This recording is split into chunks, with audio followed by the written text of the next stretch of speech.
Bonjour les amis, bonsoir, selon l'heure à laquelle vous allez regarder cette vidéo. Les amis, à la suite de l'interview de Maître Alice Com, je suis allée un peu fouiller pour comprendre vraiment quel était le problème et pour quelle nouvelle accusation elle faisait l'objet de ce harcèlement psychologique, politique et judiciaire. Donc, je suis allée sur la page du professeur Maurice Kamto et j'ai vu Maurice Kamto a fait une sortie. Dans un premier temps, je vais vous lire, n'est-ce pas, la sortie de Maurice Kamto. Je vais lire tout le message de Maurice Kamto. Je vais me faire le plaisir de vous lire, n'est-ce pas, tout le message de Maurice Kamto. Ensuite, je vais vous présenter ce que j'ai découvert après avoir lu le message du professeur Maurice Kamto. J'ai fait des petites recherches et j'ai découvert, n'est-ce pas, des indices sur les indices dont Maître Alice Com nous a parlé dans son interview.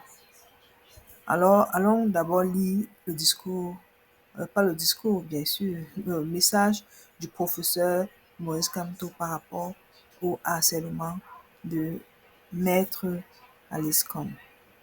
Oui les amis, je sais que les écrits sont un peu petits sur cette page, mais je n'ai pas pu agrandir plus que ça. Mais je vais me faire le plaisir de le lire pour vous. Et si jamais vous voulez le lire par vous-même, vous pouvez juste agrandir la page. Alors, déclaration sur le harcèlement judiciaire et politique de l'avocat Alice Com. L'avocat Alice Com est une personnalité éminente de la vie publique de notre pays. Elle mène beaucoup de batailles. Nous ne partageons pas toutes ces batailles et ce ne sont pas toutes ces batailles qui sont en jeu aujourd'hui. Cependant, Bah Alice Com est une voix importante dans l'arène politique de notre pays. Il est donc inacceptable qu'elle fasse l'objet du harcèlement judiciaire et politique que les autorités lui infligent actuellement. Nous ne pouvons pas rester les bras croisés et regarder cela se produire. Depuis novembre 2018, des centaines de militants du CRM, c'est-à-dire du Mouvement pour la Renaissance du Cameroun, ont assez souffert des excès autoritaires et judiciaires du régime du RDPC. Pour que cette oppression administrative et judiciaire nous alerte, de nombreux militants du Mouvement pour la Renaissance du Cameroun ont été arbitrairement arrêtés, sauvagement torturés, détenus illégalement, jugés et lourdement condamnés par des tribunaux spéciaux, tribunaux militaires.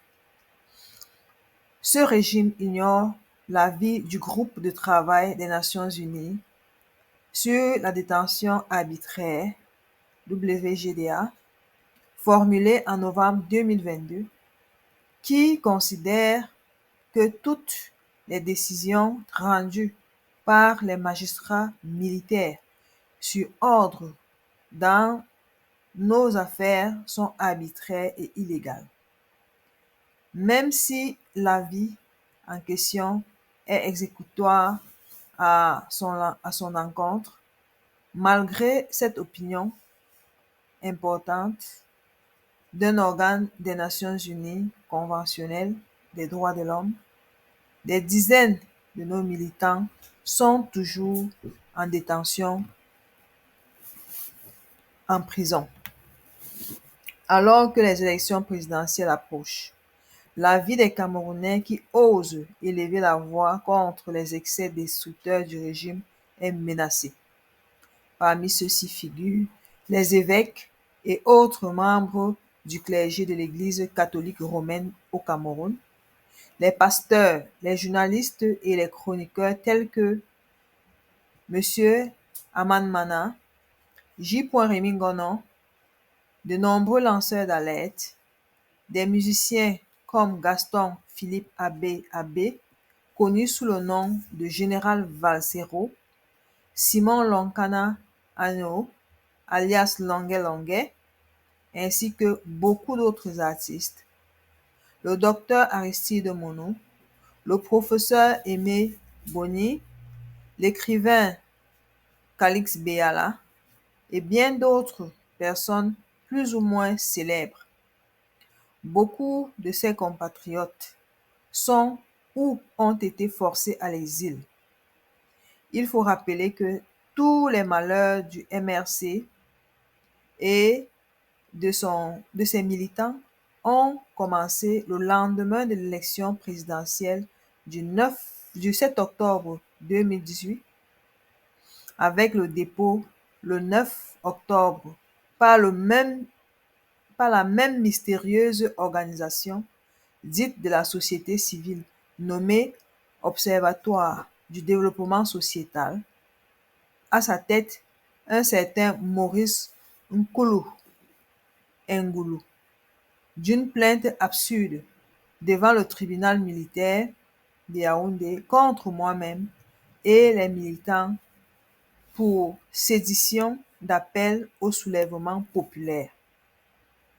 La même organisation criminelle est utilisée aujourd'hui par le régime pour engager des poursuites pénales extravagantes contre Maître Alice Com. Comme par hasard, cette organisation criminelle ne perd qu'à la suite des élections présidentielles.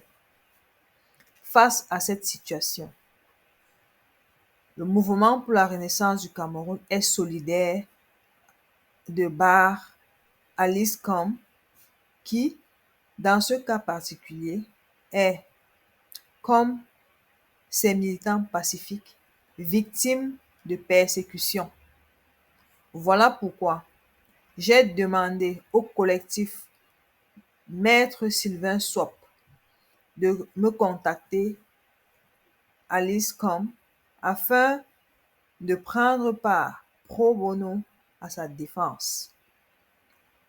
Le régime doit comprendre qu'un front judiciaire de ses victimes s'est désormais formé et va lutter sans pitié pour faire du Cameroun un État de droit qui respecte les lois de la République ainsi que ses engagements internationaux librement convenus. Signé à Yaoundé le 4 janvier 2025, Maurice Kamto, président national du CRM, ancien prisonnier politique. Chers amis, vous avez bien suivi, n'est-ce pas, la déclaration du professeur Maurice Kamto. Ce qui est intéressant à savoir ici, c'est que un comité, n'est-ce pas, un comité a été formé, c'est-à-dire un comité d'avocats a été formé pour défendre les causes de ceux-là qui vont être opprimés pour leurs opinions, telles que Maître Alice Com. Les amis, comme je vous disais, j'ai donc fait une petite recherche rapide sur Internet et ce que j'ai trouvé sur cette organisation criminelle dont le professeur Maurice Kamto parle, à savoir l'Observatoire du développement sociétal, avec à sa tête Maurice Ngoulou. J'ai trouvé sur cette page, sur une page Facebook, beaucoup de choses. Sur la page de Média Cameroun. Donc, si vous avez la possibilité de taper mon Média Cameroun, Facebook, vous allez voir, et vous tapez le nom de Ngoulou, vous allez voir toutes les informations qui y sont. Mais la chose que moi j'ai apprise sur cette page, qui est pertinente sur cette page, pour moi, c'est que ce Maurice Ngoulou a arrêté ses cours en classe de 5e. C'est-à-dire, il a arrêté sa scolarité en classe de 5e. Et ensuite, il est passé par le centre Jameau. Et ensuite, il paraît qu'il est protégé par le président du ciel et de la terre et de la mer. Donc, c'est ce que j'ai lu dans cette page-là et que j'ai voulu partager ici avec vous. Il paraît que d'après cette page, c'est un homme qui est dangereux. Et effectivement, si le professeur Maurice Kamto appelle cette organisation criminelle, ça veut dire qu'elle est vraiment. Parce que, comme il l'a bien dit, des centaines de militants du MRC et sont encore ou ont séjourné dans les geôles à cause de lui. Donc, chers amis, je ne vais pas prendre beaucoup de temps, mais tout ce que je peux vous dire ici, c'est que Monsieur Ongolo Nkulu est un jeune homme. Donc, il a de l'avenir devant lui. Et c'est l'avenir qui nous le dira. Tout ce que je peux vous demander, toi, cher Camerounais qui regarde cette vidéo, est de t'inscrire et d'aller voter le moment venu. Parce que tous les oppresseurs doivent comprendre que c'est le peuple qui décide, que c'est le peuple qui a le dernier mot. Oui, les amis, je disais, c'est le peuple qui décide. Ouais, c'est le peuple qui décide. C'est le peuple qui aura toujours le dernier mot. Alors, pour avoir plus d'informations sur Nkulu Ngolo,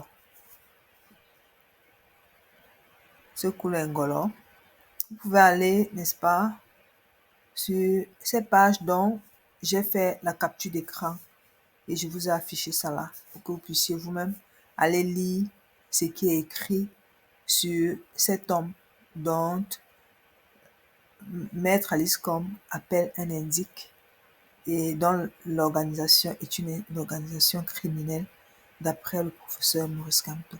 Vous allez découvrir tout ce qu'il est, son visage. Voilà. Merci de m'avoir écouté. N'oubliez pas de liker, de commenter et de vous abonner si vous êtes nouveau sur cette chaîne.